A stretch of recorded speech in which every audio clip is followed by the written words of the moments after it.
Hello everyone, my name is Raul Khan and today I'm going to discuss about application form for Japanese government scholarship. It is actually the Mext Embassy Scholarship application form. So many applicants do mistakes there. So in order to reduce your mistakes and the chances of error, I made this video so that you get selected in Mext scholarship. So let's start with the instructions actually given by the next embassy or the Japanese government. Either you can type or you can write. Both ways are right to do, but I will suggest you to type it because it's editable PDF, and you can simply type your application. You can use the Arabic numerals, and then you have to write GS in Western calendar. You have to use proper noun without abbreviations. So let's start by filling the form. So in name, your name is actually divided into three parts: surname, given name, middle name. Surname is actually the last name, given name is the first name, and the middle name in between. So do check your passport or the national identity card. It's mentioned there. So my name is M. Sanullah Khan. So I don't have any middle name. So I will just write M. Sanullah. My last name is Khan. So I don't have any middle name, so I'm just leaving it blank. So let's move to the second part. Gender is my male and I'm single. My nationality is Pakistani, and Japanese nationality I don't have any. If you have, you can just write it, and then you can have to type the expiry date. Then the photo is recommended to be 4.5 centimeter to 3.5 centimeter, and you can also paste it there in the PDF, or either you can just paste your photo in application form. It should be within 6 months. Don't forget the name and nationality to be written on the back side of the photo. Then you have to write the current complete address of your home. Then you have to write the country. My country is Pakistan. If your country residing in Japan, what is your current visa status? If any sentence or any part is not applicable to you, you can just write it not applicable, but do write it in a complete form. Furthermore, you can also leave it empty as well. The both methods are correct. Now, if it is the address is same as above and before the departure of Japan, so you can just click it same as above. Now come to the other part, that before departure of Japan is outside your home country. They are just mentioning in case before departure of Japan, you are living in another country, then the Japan will not provide you a ticket, airline ticket. So you have to just check it. Yes. Okay. So this is a tricky question, part 3. The name of Japanese diplomatic office where you will apply for visa issuance. Many people do mistake there. They just write Mext Embassy of Japan in Pakistan or India or Nepal or Bangladesh. Actually, you have to write the complete address. You can just visit the embassy site. You can see here there are 2 diplomatic offices in Pakistan. So either I can write the Islamabad one or the other one, which is Karachi, Balochistan, and Quetta. So they have to follow the Karachi one, and the rest of them they also can prefer the Islamabad. So you just copy it and you can just type it here. So I will just type in XYZ. So you have to type Mext Research Scholarship Application Public Affairs Section Embassy of Japan, and this is you have to type it there. So then you have to write the phone number. I recommend it. Write it with your country code. My country code is +92. Then you can just write your number XYZ there. You can just write your email which you currently used, and do write an official email that you on which you are active, and you can check it within a 2 days or daily. Then, have you been awarded a Japanese government scholarship in the past? If yes, then you have to write the information on it. Otherwise, you have to just click it no, and then you have to leave it all empty, or you can just write not applicable. You can leave it empty. If you are not filling the above section, so no need to fill these one. So this will also be empty for you. So let's move toward the ninth part or ninth section. Are you applying for any other Japanese government scholarship, including the program? You can just write no, we are not applying to any other. Are you receiving or scheduled to be receiving any scholarship from any organization other than? So we are not going to receive any other scholarship than Mext because we are interested in Mext scholarship. If yes, do you understand? You must cancel other. Yes, we are not going to take another scholarship. If you are receiving or applying for other scholarship, please specify the name of the sponsor. So if you are applying for Max scholarship and you are not receiving any other scholarship or not going to receive any other scholarship, you can just write not applicable, or you can just leave it empty. Then come to the academic record. This is the most important part where where applicants choose the mistake. So primary education, lower secondary education, upper secondary education, tertiary education, undergraduate level. This is quite clear that this is going to be the undergraduate. This is the graduate one, and the above one is going to the PhD higher education actually. So this is for PhD, this is for master, and this is going to be for undergraduate. And so these three are a little bit confusing for all of you. So in primary education, the first 5 years will be counted in your primary education. So your 1 class to 5 year will be the primary, and the 6 to I would say 10 is going to be your lower secondary, and the further intermediate part will be considered as your upper secondary. And after completion of 12 years, if you are applying for undergraduate, then your profile will be completed up to this. However, if you are applying for master degree, then you have to include the undergraduate level, which is from 12 or 16 year of education. So be careful that your sum should be 16 if you are applying for master. If you're applying for PhD, then it should be 18. If you're applying for undergraduate, then it should be 12. So questions come if you are in a final year, then you can write it that you are in the final year, but there is a section clearly mentioned that expected to be graduated. So you should write it for, but you should write it expected to be graduated if you are going. So if I'm applying for the master degree, I will write 16. If I'm applying for the PhD, then I will fill up to this part, and my sum will be 18. So I'm applying for master. Okay. So remarks in this is very important section, and most of the applicants do not fill it. So remarks is actually that you have to indicate the awards and the successes you have you got through this. So I was the gold medalist in bachelor's, so I just write gold medalist or 2 gold medals in bachelor degree.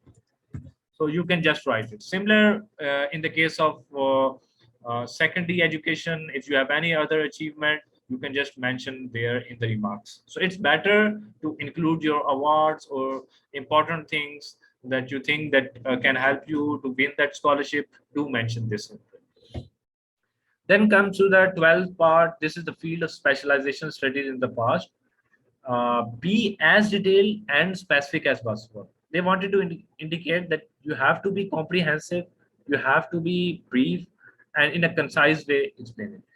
So actually, they wanted to ask you what you have studied in your, if you are applying for master degree, especially that what you have studied in the bachelor's degree. So you just include that you have done your bachelor's in, for example, my bachelor's is in urban planning or city energy planning. So I have done bachelor's in this. These were the major subjects that I have studied. My research interest was this. This field is actually this. So this is actually in a 4 to 5 sentences. You have to complete that. Have you ever written a thesis? Yes. Then you have to write the name of the thesis or the title of the thesis.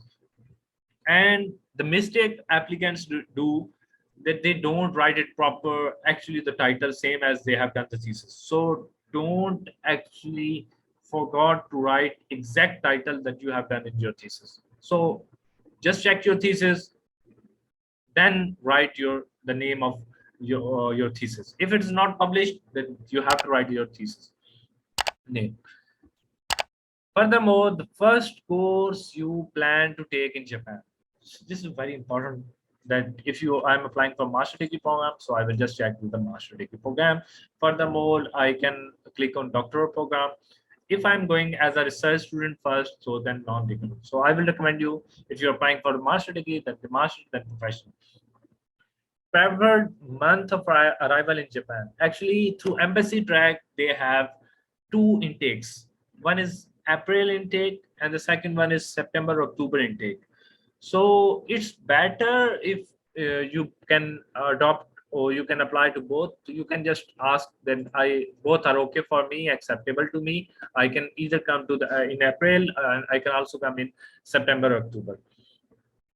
Term you wish to study in Japan. So many students check on this, that I wanted to complete up to my master degree. You can also click on up to the completion of. You can also check up to the completion of doctoral program. That's going to be those students who are interested to apply for a master leading to PhD. Then they should select up to the completion of doctoral program. If you're only wanted to do master there, just click on or check this box up to the completion of master degree program. Do you currently have a job? If yes, then you have to write the name of organization. Otherwise, if you're checking it no, then you don't have to write the organization. So employment records. This is a very important part, and if you can see, they have indicated that what you can include two most recent employment, excluding volunteers and part-time work. This means if you have not done any employment work, then don't include volunteers and part-time work. So if it is part-time work, then don't. Now the question is whether we can include the internships or not. If you have done full-time internship work, then you can include these. But if you have done in part-time, then don't include, as they have clearly mentioned that you don't have to include this. You have to write the period of employment, their position as an internee, for example, and type of work there. So what you have to write the type of work. Don't write this, I have done this, I have done this. The major job description or JDs we have. So just type these. So I will recommend you to write both or try to fill this so that they can see that with your good academic background, you are also strong in the experience in the practical life.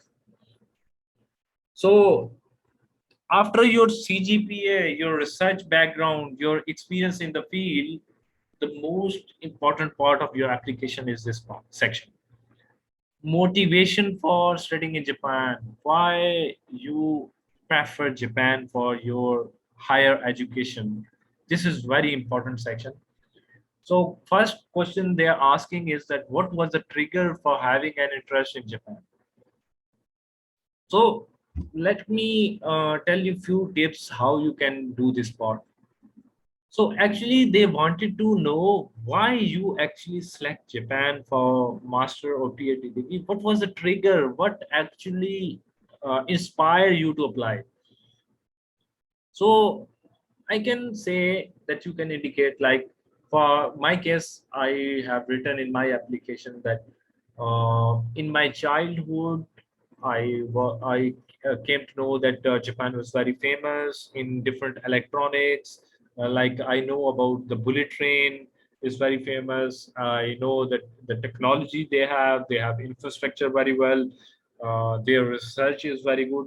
These are the things that you can mention that inspire me. That the things of Japan, electronic things don't get they last for long, and you can mention multiple reasons there. So how actually you have to write it comprehensively or concisely? I will recommend you first make bullet points that what inspire you actually. Everyone has different inspiration. For me, it was my childhood when I came to know about Japan, that they have a bullet trains, they have different electronics, they have Disneyland in Japan. They have very good Japanese culture. They have Japanese gardens, or architecture point of view. So they have multiple things that you can first write it in bullet form, and then explain it. So this is how you are going to deal with this question. So this is what this question was asking for. Let's move to the next question. Why do you choose Japan as a destination to study graduate level education? Now, this question seems similar, but it is actually not. Why actually you choose this level of education? There you have to particularly focus on the education of Japan. That it is the education of Japan that inspired me. It was the university's ranking that inspired me. It was the professor experience and the researches that motivate me to apply to this university. These are the factors that do. Similar advice, make it a bullet form and then go with a paragraph. What kind of thing do you think you can contribute to Japan and your home country? This is the most important part of your application. Most important part of your application. Because they are giving you fully funded scholarship. So in by providing you this scholarship, they are also looking for what you can provide to, what you can contribute to Japan. So, for example, let me give you one example of mine. So, if I am a environmental engineer, so I will write, I can devise set policies that can improve the environment. If in Japan is, for example, actually Japan is not facing the environmental pollutions, but in case if it is facing, I will try to create some policies that will help, or some factors that can help in improving the air quality. And then how you can help, provide your services in your home country. Then you can say, after completing my uh, bachelor's or master from there, I can go to my home country and can serve in education sector, and can teaches my research. This is the multiple way. So I'm saying these are the most important questions that the other that actually the people or the staff who is going to check your document will review this. So be careful in filling this. Now come to this part, language ability.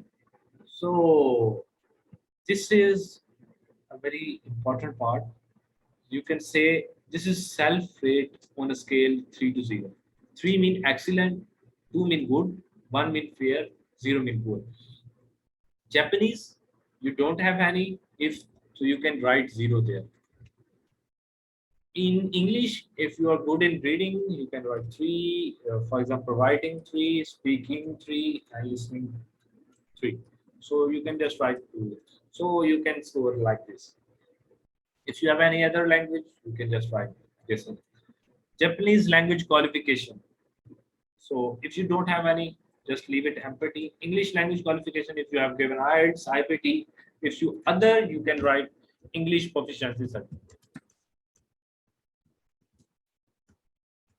So what actually English proficiency certificate is, actually you can ask your university that your level of medium of instruction in your university was English, and the papers they have conducted and all the mode of communication was English.